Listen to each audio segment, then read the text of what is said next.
Alright, ladies and gents, today we're going to be talking about 12.1, which is Americans' struggle with post-war issues. Before we get to that, whether it's been 2 hours or 2 days, I hope you guys have had an enjoyable weekend up to this point. So when we look at post-war issues, there are a lot of things that we are dealing with, and we're going to see a lot of good that comes out of life post-World War I, but unfortunately we're also going to see a lot of bad. And today what we're going to look at is we're going to look at kind of a lot of the negative things that took place after World War I. So our learning target for today, students will be able to describe how ideas that differed from tradition were perceived by Americans. Okay, describe how ideas that differed from tradition were perceived by Americans. So we're going to see a lot of things that we're not. We're going to get into this in section 2 a lot more, but what is the norm? And things that were not the norm, how were they perceived by Americans? Well, you guys can probably guess it. They were not perceived in a very, very good way. Okay, so when I said the idea of returning to normalcy, what is normalcy? Well, normalcy for America is kind of the following 3 things. First of all, it's isolationism. We talked about it, getting back to it. That's what Americans want. So we're going to go back to this idea of America and only America. Nativism, the idea of not wanting immigrants to really come over. And we talked about this before, especially with the jungle, how there were issues of immigrants being discriminated against, but we kind of take it to a whole nother level once the 20s come around. Because remember, all the immigrants that are coming over, or the vast majority of them, are coming over from Europe, where we were just over fighting. So there's a lot of resentment towards those people. And finally, the third one is political conservatism. And so basically the ideas of the progressive era with Wilson and Roosevelt and government intervention, those things are gone. And we're going to see, especially economically, how these things really, really affect us moving forward post-World War I. Okay, so the first issue that we're going to look at is the idea of communism. Okay, so while World War I is still going on, the Russians are having what's now known as the Russian Revolution. And this is when communism comes into power in Russia with the Bolshevik Party and a leader by the name of Lenin in Russia. And you guys are going to learn more about Lenin next year. But basically know that Vladimir Lenin came into power into Russia, and he started the Communist Party. And his goal, the goal of the Bolshevik Party, was to spread communism all throughout the world. And this kind of took shape, especially in America. So we have an actual Communist Party for the first time ever in America. And the Communist Party is consisted of a lot of people who work in the industrial workers of the world, which was a union, and then other kind of radicals. So even though the Communist Party and people who really believe in communism make up less than 1% or 1/10 of 1% of America, people still fear the movement. Just whenever you hear communism, it's a thing that always kind of triggers you, and this is kind of where it starts off at, where communism kind of takes this real negative turn in post-World War I life. So, you mix the 2 facts. The 2 big things here is just the idea of the government owning everything. It scares people. Remember, we're all about free enterprise and capitalism. That's what America is. That's tradition. And so when we have people talking about other ways of doing things, that scares people. And also, the Communist Party was also responsible, not directly, but people involved with the Communist Party were responsible for delivering bombs to high-level government officials and also big business owners. And so this frightened people. And so this leads us to what's known as the Red Scare. And the Reds, I should say, is just another name for communists. So the Red Scare was something that was taking place all throughout America. And so we look at it and we see our attorney general, a person by the name of A. Mitchell Palmer. He's going to do whatever it takes to make sure the communists do not rise up to power. So Palmer comes up what's known as the Palmer Raids. And the Palmer Raids is basically, it's a manhunt.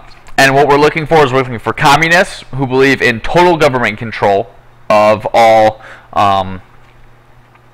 business.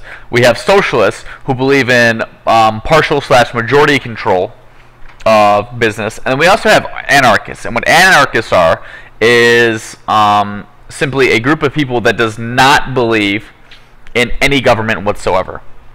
And so we're on this manhunt, and people are scared. And when people are scared, we see direct loss of rights that take place for the people that they are scared of. So when we look at the Palmer raids were basically manhunts in which officials did not need search warrants. People who were suspected of crimes could be jailed for months without a lawyer. And oftentimes, if you were a suspected communist, socialist, or anarchist, you could be deported without reason or without a trial. And those numbers in parentheses, those are the amendments that are violated based on these Palmer raids.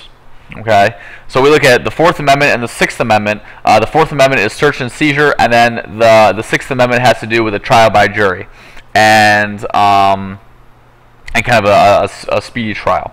So when we look at it, your discussion question right now is: was it acceptable for the government to take these rights away from people they suspected as threats to society? Why or why not? That's not the end of the PowerPoint, but I just wanted to throw that discussion question in there, just get it kind of piggyback it off what we just talked about. Okay, so the most infamous case of the Red Scare and the victims of the Red Scare were two guys by the name of Sacco and Vanzetti. So the Sacco and Vanzetti trial takes place in 1920. And who are Sacco and Vanzetti? Well, they're Italian immigrants, and they're anarchists, so they do not believe in any government whatsoever. And they also dodged the draft in 1919. They were called to serve, but they did not do it. So when you do not do that, you are known as a draft dodger. Okay? The crime that they were accused of was murder and theft. And during their trial, they provided alibis, and there was not strong evidence against them. And they had a very, very biased judge who was against them. And so, even though they had alibis and they did not have strong evidence, the end result is that they were found guilty and they were sentenced to death. And they were killed via electric chair in 1927.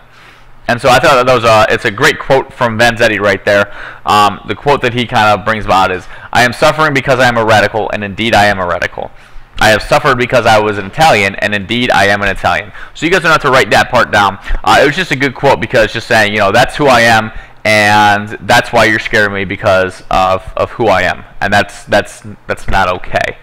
And indeed, it was not okay. The evidence that we had was not good. The idea of innocent until proven guilty was not really, did not take place in this trial, and it was a really a sad ending, and kind of the second Vanzetti trial is kind of a black mark on the American judicial system today still.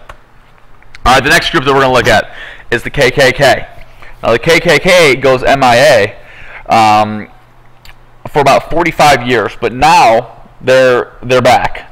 And underneath there, you can look at the groups that the KKK opposes. You guys probably don't have to write that down because I'm sure you know most of those groups.